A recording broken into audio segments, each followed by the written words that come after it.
زدني علما.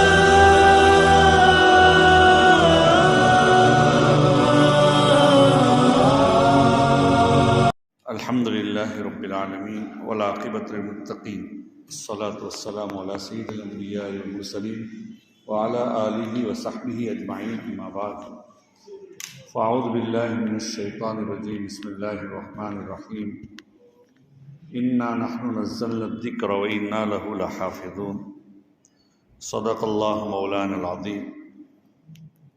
وقال النبي صلى الله عليه وسلم خيركم من تعلم القرآن وعلمه صدق الله مولانا العظيم وصدق رسوله النبي الكريم اما بعد. بزرگان محترم، میں نے آپ کے سامنے قرآن پاک کی آیت اور ایک حدیث پاک پیش کی ہے.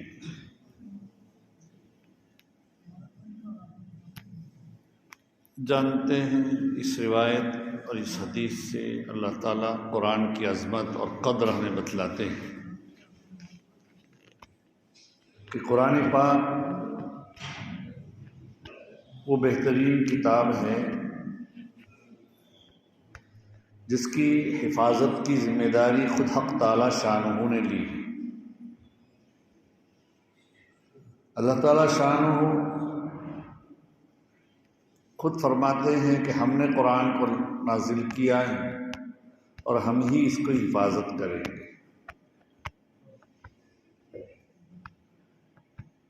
قرآن پاک کے ایسے تو کئی نام ہیں، لیکن ایک نام قرآن ہے اور ایک نام کتاب ہے.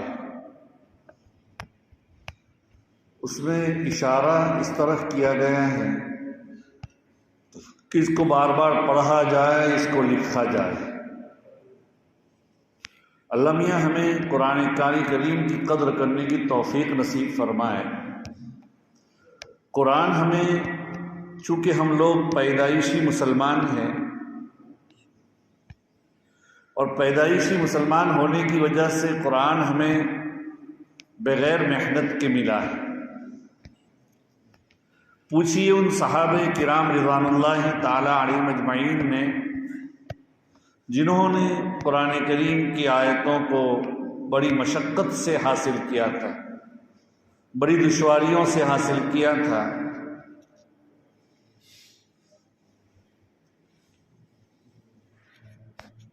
قرآن کریم کے اوپر ان کی مار پیٹ ہوتی تھی. قرآن کریم چپکے سیکھتے تھے، ایسے نہیں ہوتا. ہمارے قریبی ملک ایک زمانے میں قریبی ملک میں افغانستان وغیرہ میں سوویت یونین یعنی رسیا کی حکومت تھی، ان کا غلبہ تھا. بلکہ افغانستان میں نہیں، صرف خود رسیا کے اندر جب قرآنی تعلیم کے اوپر پابندی کی گئی 1919 سے 1989 تک،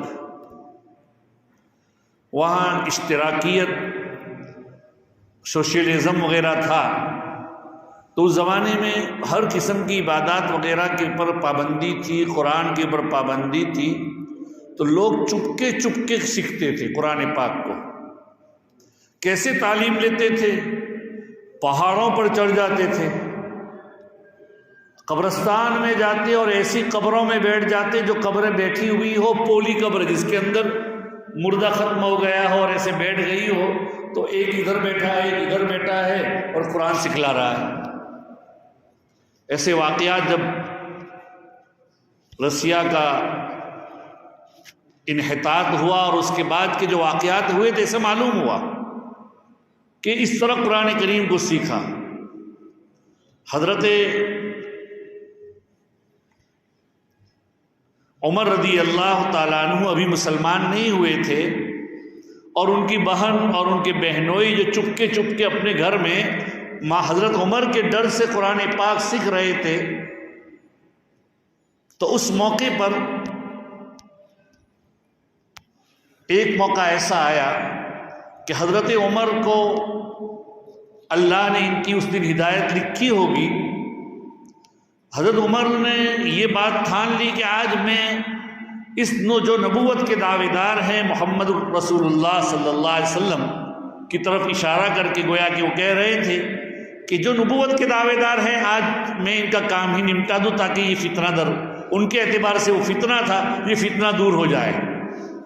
نبی اکرم صلی اللہ علیہ وسلم کے مارنے کے ارادے سے نکلے تھے، واقعہ مشہور ہے، اور راستے میں ایک صحابی ملے تو اس صحابی کو انداز ہو گیا ان کی چال ڈھال سے کہ یہ کچھ نیا پرانا کرنے والے ہیں، یہ کچھ غلط ارادے سے نکلے ہوئے ہیں ایسا لگ رہا ہے۔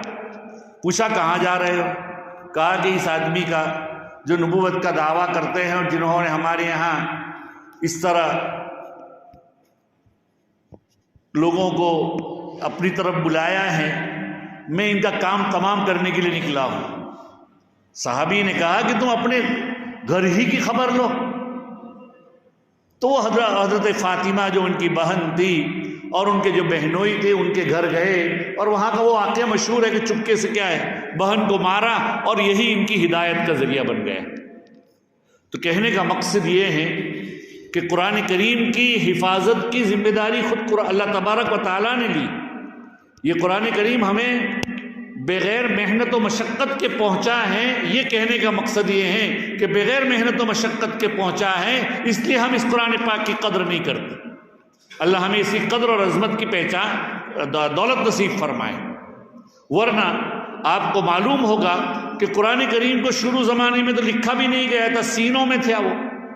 کچھ صحابہ نے لکھا تھا تو وہ کسی نے پرانی ہڈی پر، کسی نے درختوں کے پتوں پر، اس طرح لکھا ہوا تھا وہ۔ تو جب قرآن کو جمع کیا گیا حضرت عثمان کے زمانے میں، حضرت عثمان کے زمانے میں، تو باقاعدہ وہ سب چیزیں منگوائی گئی۔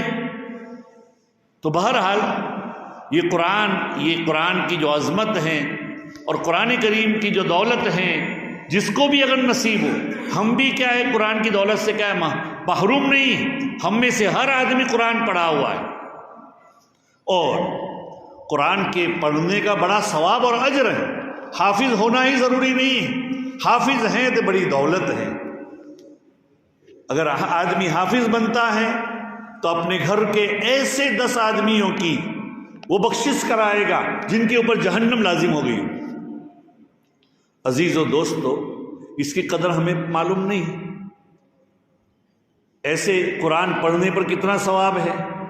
حدیث پاک میں آتا ہے عن عبداللہ بن مسعود رضی اللہ تعالیٰ عنہ قال قال رسول اللہ صلی اللہ علیہ وسلم من قرأ حرفا من کتاب اللہ فلہ به حسنة والحسنة بعشر امثالها لا اقول الف لام میم حرف ولكن الف حرف ولام حرف ومیم حرف، رواہ الترمذی۔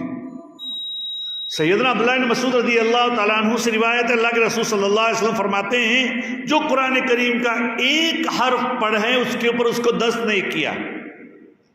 اور میں یہ نہیں کہتا کہ الف لام میم ایک حرف ہے، الف ایک حرف، لام ایک حرف، میم ایک حرف، 30 نیکیاں ملے گی۔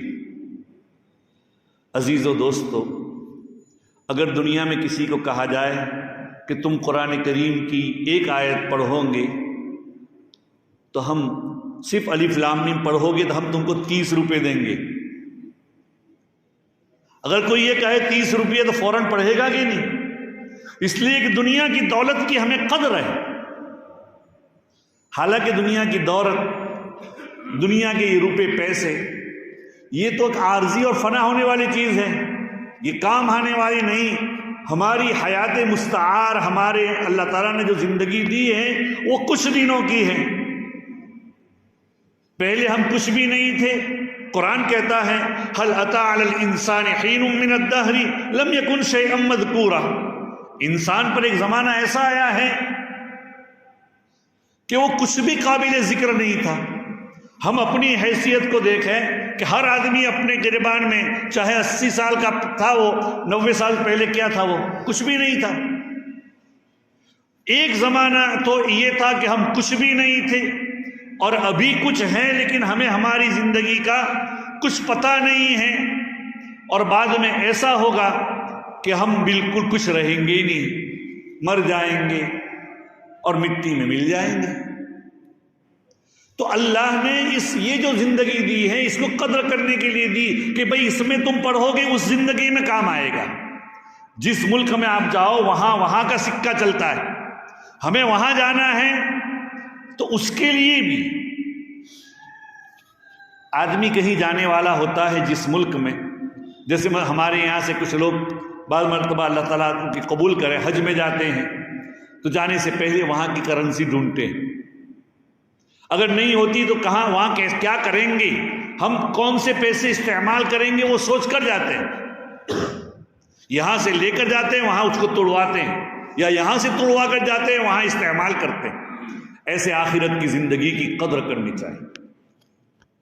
وہاں کی کرنسی کام آئے گی، یہاں کی کرنسی کام نہیں آئے گی، اور وہاں کی کرنسی نیکیاں ہیں، وہ نیکیاں ہمیں کل قیامت کے دن کام آئے گی۔ تو الف لام اگر کوئی آدمی کہیں کہ الف لام کے اوپر کیا ہے، ایک حرف پر تمہیں 30 نیکیاں آخرت میں ملے گی، تو ہمیں اس کی فی الحال قدر نہیں ہے، لیکن کل قیامت کے دن اس کو معلوم ہو جائے گا کہ جب نیکیوں کا کیا حال ہوگا، نیکیاں اللہ میاں کے یہاں کتنی کام آئے گی۔ تو انسان کو چاہیے کہ اس زندگی کے اندر قدر کرے، عقل آخرت کی فکر کرے، اور یہ سوچے کہ مجھے کل نیکیاں وہاں کون سی کام آئے گی۔ تو بہرحال اسی لیے یہ تو جو ایسے ہی قرآن پاک پڑھتے ہیں جو حافظ نہیں ہیں ان کا اجر ہے، اللہ ہمیں اپنے اوقات کو قدر کرنے کی توفیق نصیب فرمائے۔ بہرحال تو کل قیامت کے دن جو یہ ہیں، اب مثلاً جو غیر حافظ ہیں، جو ایسے لوگ ہیں کہ جو حافظ ہو گئے ہیں، تو ان کے لیے بڑی بشارت ہے۔ حدیث پاک میں آتا ہے کہ اللہ کے رسول صلی اللہ علیہ وسلم فرماتے ہیں کہ جو آدمی حافظ ہو اپنے گھر والوں میں سے ایسے آدمی کی 10 آدمیوں کی سفارش کام کرے گا جن کے اوپر جہنم لازم ہو جائے۔ اس کی ہمیں قدر نہیں۔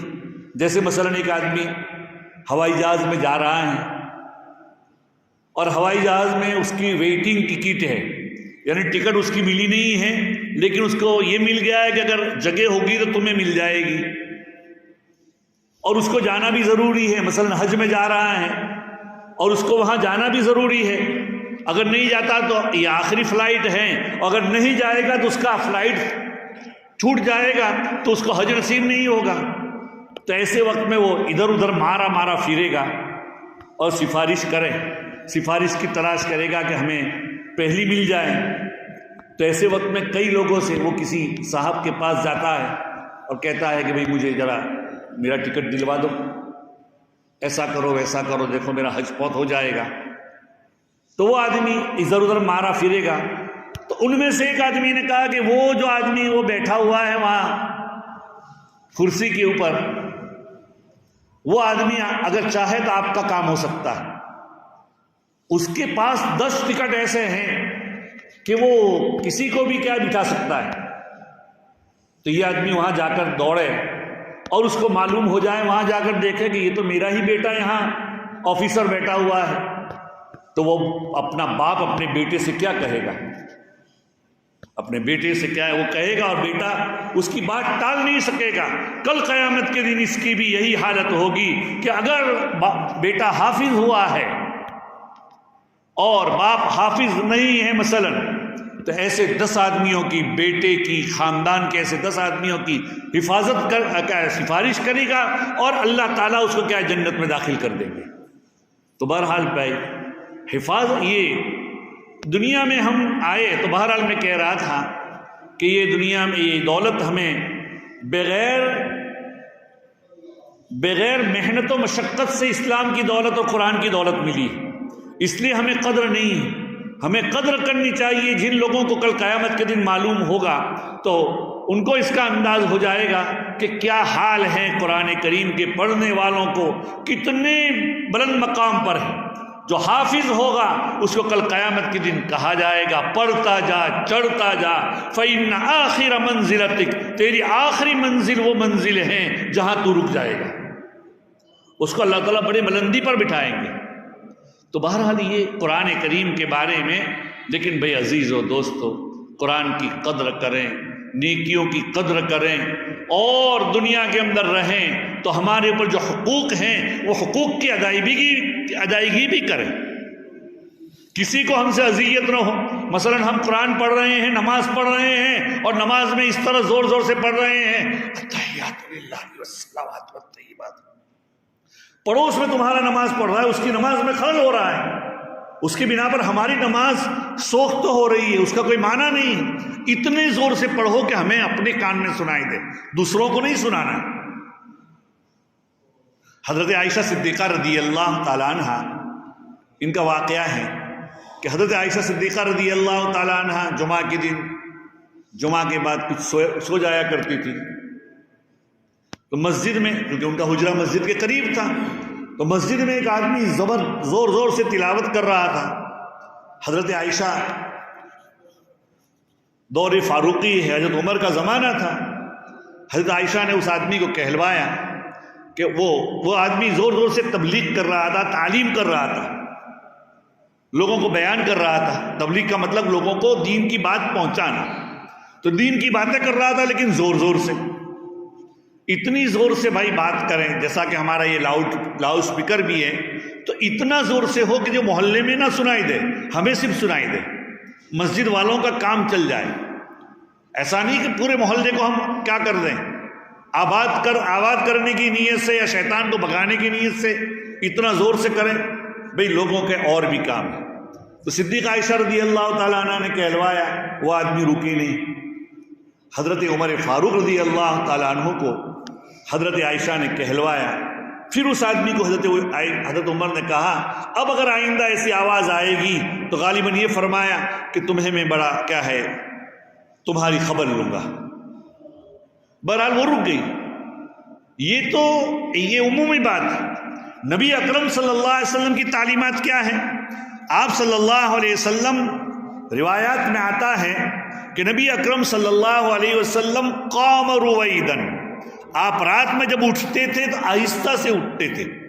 ایک روایت میں آپ کے سامنے فائدے کے لیے ذکر کر رہا ہوں، مسند احمد کی روایت ہے، بہت شاندار روایت ہے۔ صدیقہ عائشہ رضی اللہ تعالی عنہا خود فرماتی ہے کہ نبی اکرم صلی اللہ علیہ وسلم جب رات میں اٹھتے بہت آہستہ سے اٹھتے، گھر والوں کو معلوم بھی نہیں ہوتا تھا۔ ایک موقع کا ایک واقعہ ہے، حضرت عائشہ صدیقہ رضی اللہ تعالیٰ عنہ فرماتی ہیں، الا احدثکم عنی وعن رسول اللہ صلی اللہ علیہ وسلم، میں اپنا اور نبی اکرم صلی اللہ علیہ وسلم کا واقعہ نہ بتلاؤں؟ قلت بلا، ضرور بتلائیے۔ فرماتی ہے کہ جب میری باری ہوتی تھی نبی اکرم صلی اللہ علیہ وسلم کے یہاں، تو اللہ کے رسول آتے میرے پاس اور آپ اپنے کپڑے وغیرہ رکھ لیتے ایک طرف، جوتے اتار دیتے اور میرے سر پائتی کی طرح جانب رکھ لیتے اور لیٹ جاتے تھے۔ ایک مرتبہ بھی ایسا ہی ہوا، میں بھی اپنے کپڑے، جیسے عورتیں بھی سو جائیں تو اپنی اوڑھنی ہے یا سونے کے کپڑے الگ ہوتے ہیں بھائی، اور دن میں پہننے کے کپڑے الگ ہوتے ہیں بعض مرتبہ، تو جو سونے کے وقت پورے کپڑے نہیں ہوتے ہیں، تو میں بھی رکھ کر سو گئی۔ اتنے میں اللہ کے رسول تھوڑی دیر کے بعد جب ان کو انداز ہوا کہ میں سو گئی ہوں، آپ بھی لیٹ گئے، میں بھی لیٹ گئی، کہ اللہ کے رسول صلی اللہ علیہ وسلم تھوڑی دیر ٹھہرے۔ فلم یلبث الا ریس ما ظن انی رقدت، یہ الفاظ آتے ہیں، تھوڑی ہی دیر ہوئی کہ اللہ کے رسول کو یقین ہو گیا کہ میں سو گئی ہوں، آپ چپکے سے اٹھے۔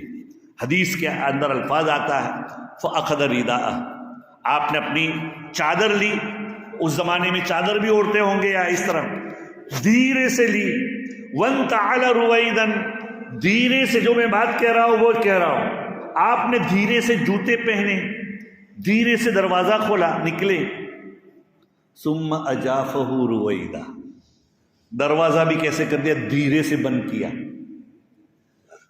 اب آپ نکلے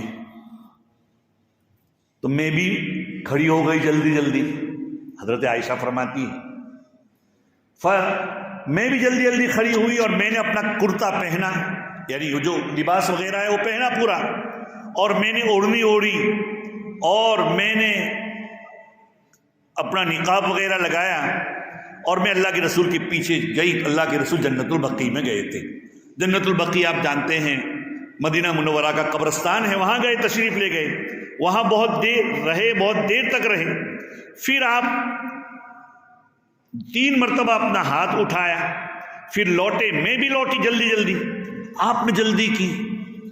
آپ صلی اللہ علیہ وسلم نے، اس روایت میں اس کا ذکر نہیں ہے، دوسری روایت میں ہے اسی واقعے میں کہ نبی اکرم صلی اللہ علیہ وسلم نے دیکھا کہ کوئی سایہ ہے آگے، تو اللہ کے رسول نے جلدی کی تھی، انہوں نے جلدی کی کہ کون ہے دیکھو تو صحیح۔ فاسرعت، پھر آپ دوڑے تو میں بھی دوڑ کر آئی، اور میں اپنے گھر میں آ کر لیٹ گئی۔ روایت میں آتا ہے کہ اللہ کے رسول جب گھر میں آئے تو میری سانس پھولی ہوئی تھی۔ ظاہری بات ہے کوئی دوڑ کر آیا ہو اور سو گیا ہو تو بستر پر سانس کی آواز بھی آئے گی۔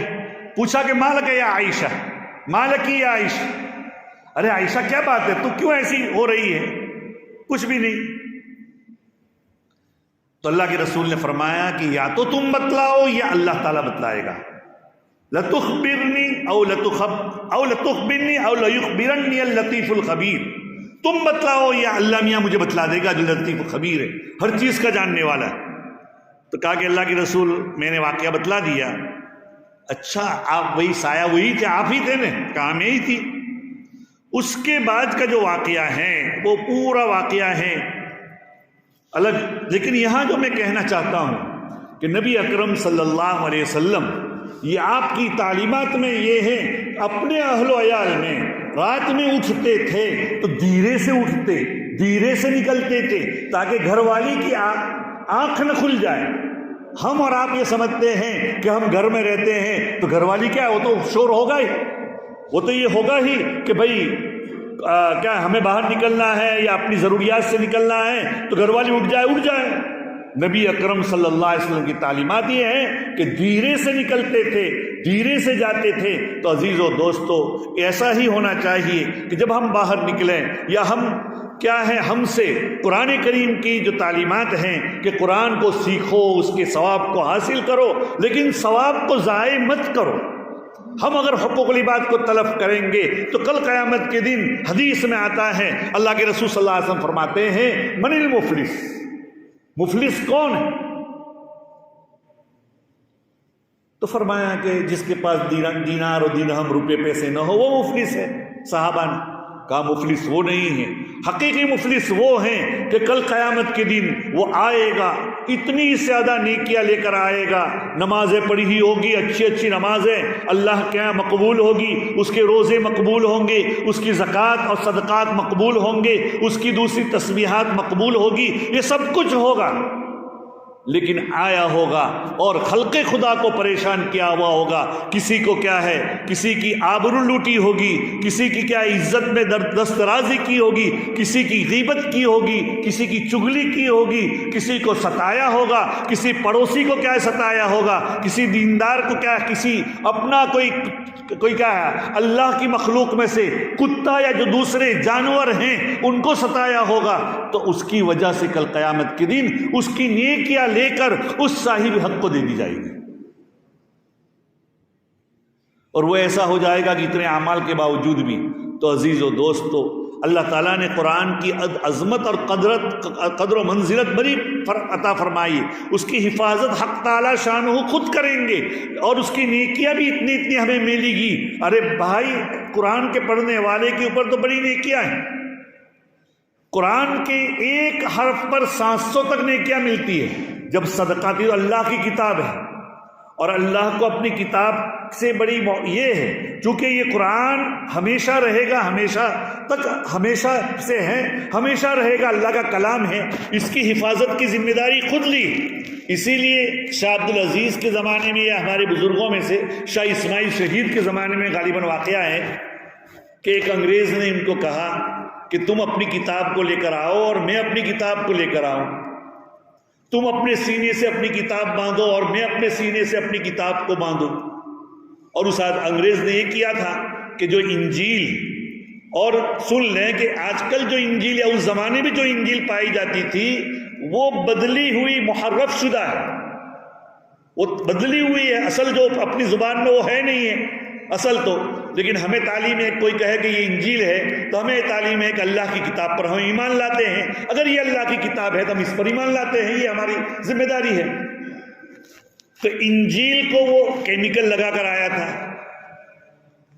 کہ اس نے یہ کہا کہ ایسا کرے کہ ہم آگ سلگاتے ہیں اور اپنی کتاب کو ہم دونوں آگ میں ڈالتے ہیں، جو جل جائے وہ حق کتاب ہوگی، حق نہیں ہوگی باطل ہوگی. تو وہ اپنی کتاب کے اوپر کیمیکل لگا کر آیا تھا. حضرت شاہ صاحب نے برجستہ کہا کہ ٹھیک ہے، لیکن اس میں میری تھوڑی ایک شرط اور زیادہ ہے. میری شرط یہ ہے کہ یہ اپنے سینے پر ہم باندھ دیں، میں بھی قرآن کریم کو اپنے سینے پر باندھوں اور تم بھی اپنے قرآن کریم کو اپنے سینے پر باندھے، آگ سلگائیں اور آگ میں کود جائیں، جو بچ جائیں وہ کیا ہے مذہب حق ہے، اور جو جل جائے، جو کتاب یا جو آدمی جل جائے وہ مذہب باطل پر ہے.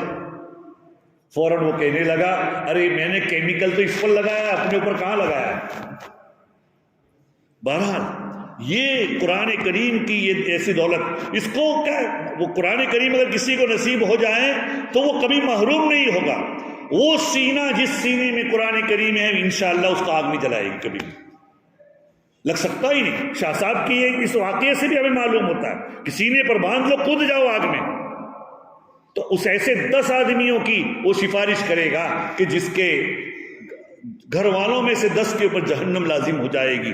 تو اللہ تعالیٰ ہمیں قرآن کریم کی قدر کرنے کی اور جو اعمال ہم کریں ان اعمال کے کرنے کی اور اس کے قدر کرنے کی توفیق نصیب فرمائے اور حقوق العباد کو ضائع کرنے سے ہماری حفاظت فرمائے. وآخر دعوانا ان الحمدللہ رب العالمین.